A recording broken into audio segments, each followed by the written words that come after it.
Working on the blue Mustang, and the problem is this carb is junk. Apparently he had it sent off to be rebuilt or refreshed or whatever he did, but it's junk. No matter what I do, I cannot get it to idle. Vacuum gauge is all over the place, and this is the reason why, right here. Too much play in the secondary shaft. Idle's great with the choke on, but as the choke comes off, it just dies right out.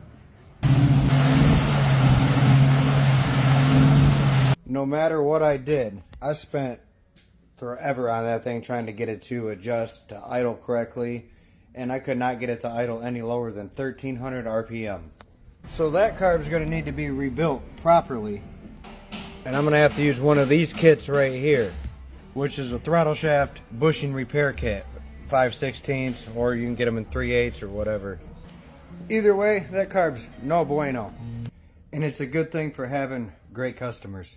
Had another customer come in and said he may have a couple carburetors laying on the shelf that he might be able to let us try to see if it was a carb issue, which I already know it's a carb issue. I've already proved that. Alright, we got that other carburetor swapped off. For say it would take more to get this Edelbrock to work than it did to get this Holly to work. All I had to do was adapt a rubber fuel line over to this side. Because the carburetor that came on it, you had the fuel set up just like this, which, as you could tell, even if I wanted to, is on the opposite side. I'm sure I could make it work, but the fuel linkage is in the way. Let's see if I can just reach in here, hit the key, give it a couple pumps. Oh, she fires right up. Our fast idle could be adjusted a little, but I think that's pretty good. Apparently had this carb sent out to have it rebuilt. I could not get this thing to adjust at all. No changes to the metering block or the adjustment screws would get it to adjust, because I have so much slop in the secondary rod here. It needs to be rebushed.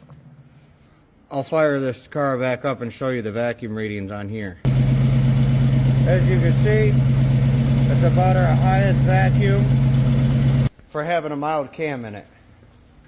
After I got that other Holly adapted, it didn't take too long to get that carb to adjust at all. With the old carburetor, I couldn't get it to idle any lower than 1300 to 1800 RPM. But typically what you do is you hook up your vacuum gauge, come over here to your idle mixture screws on the metering block and start turning these until you get your highest vacuum reached. Go over to the other side and do the same thing. And if it's got the same setup on the secondaries, you would do the same thing, go back and forth until you got it adjusted properly. But like I said, that was not the case with the old carb. There's a little more to it than that, but that's the gist of it. This thing's either going to need a carb rebuild or a new refurbished carb. One or the other. Like I said, thank God for great customers.